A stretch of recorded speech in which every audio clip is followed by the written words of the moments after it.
नमस्कार, Ram Ram. Patel madam 2 channel पर आपका हार्दिक स्वागत है। राजस्थान पशु परिचर भर्ती के लिए महत्वपूर्ण प्रश्नोत्तरी की सीरीज जो है वो कल से स्टार्ट हो चुकी है। आज इस सीरीज का दूसरा दिन है दोस्तों।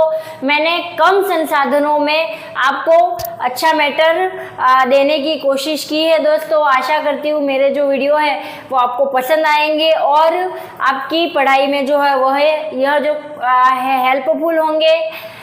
दोस्तों मैं आपसे एक ही बात कहना चाहूँगी, अगर मेरे वीडियो आपको पसंद आए तो आप लाइक कीजिएगा, अधिक से अधिक अपने दोस्तों को शेयर कीजिएगा और चैनल को सब्सक्राइब कीजिएगा। दोस्तों आज का जो टॉपिक है प्रश्नोत्तरी का वह है पशुपालन एवं दुग्ध उत्पादन में पशु प्रबंधन की महत्ता। तो चलिए दोस्तों चलते हैं क्वेश्चन की ओर।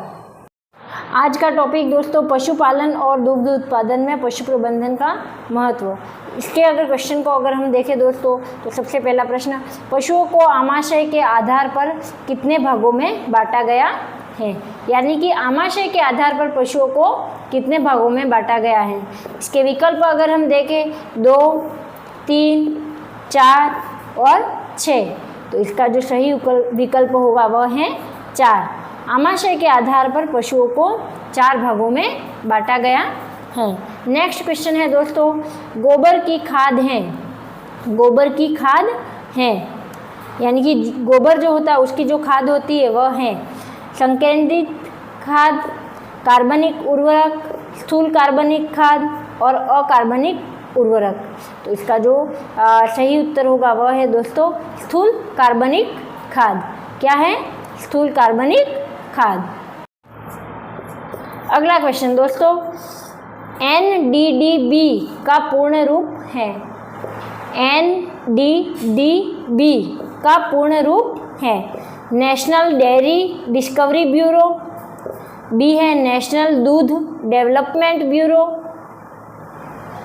उसके बाद है national dairy development bureau, national dairy development board. दोस्तों देखिए चारों जो विकल्प हैं वह बिल्कुल मिलते जुलते।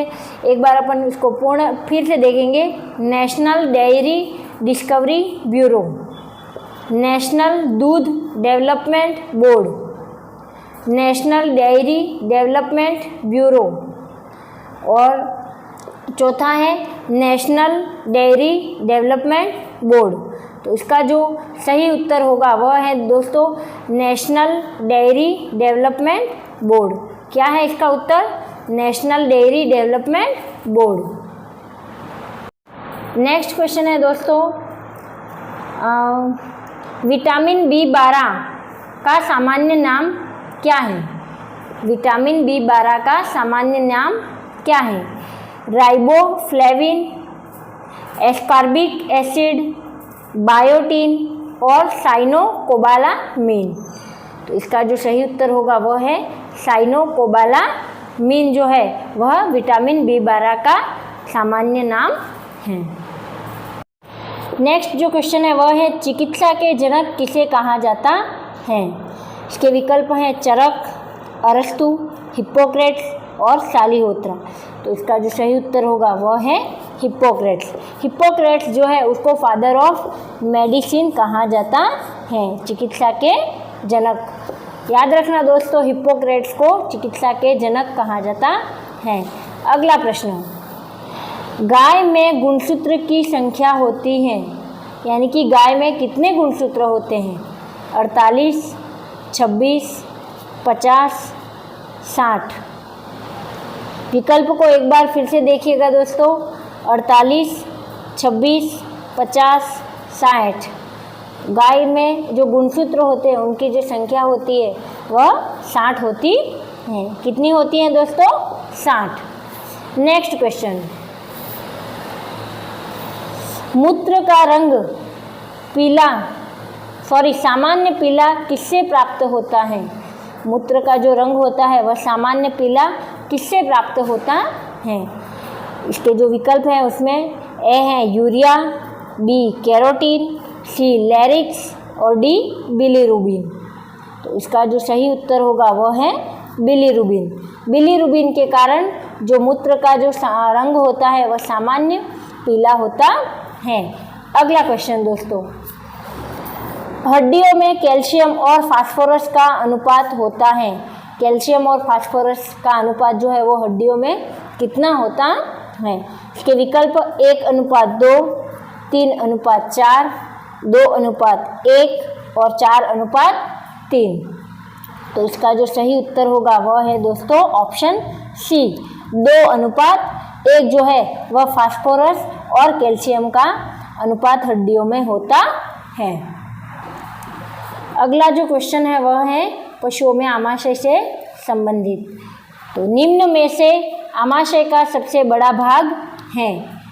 तो ये जो चारों भाग दिए हैं आमाशय के, उनमें से सबसे बड़ा भाग कौन सा है? रूमन, रेटिकुलम, एबोमेजम या ओमेजम? एक बार फिर से दोस्तों प्रश्नों को पढ़िएगा।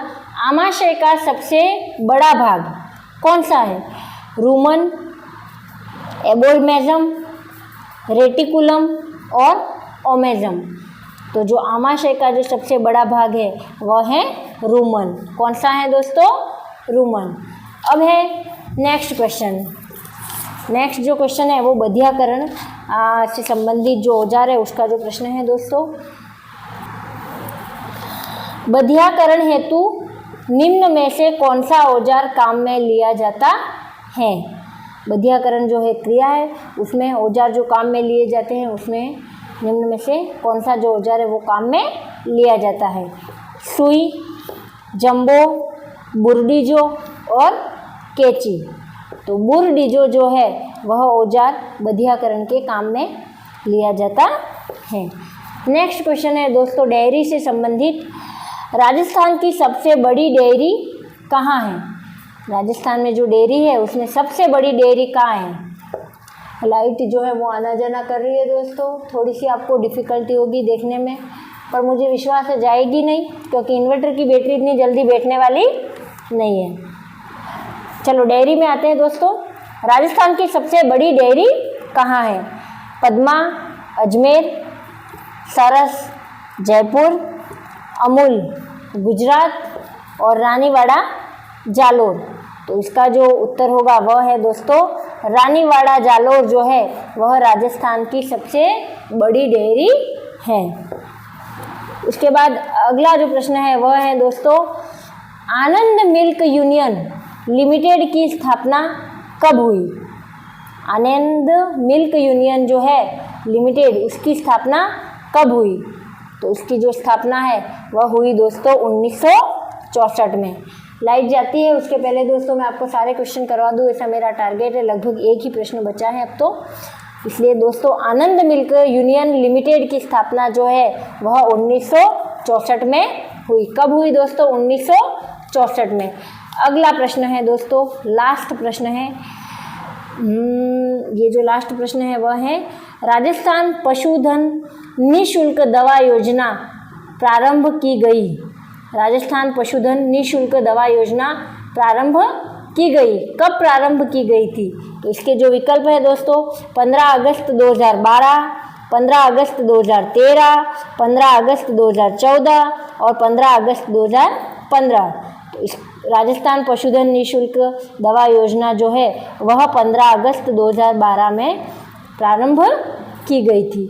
दोस्तों ये जो सारे प्रश्न हैं उनको आप 3 से 4 बार रिवीजन ज़रूर करिएगा, ताकि इस टॉपिक से रिलेटेड जो क्वेश्चन है वो आपको बिल्कुल क्लियर हो जाए और आप बिल्कुल अच्छी तरीके से पेपर को सॉल्व कर सकें। आज के लिए बस इतना ही दोस्तों। धन्यवाद। जय हिंद, जय भारत।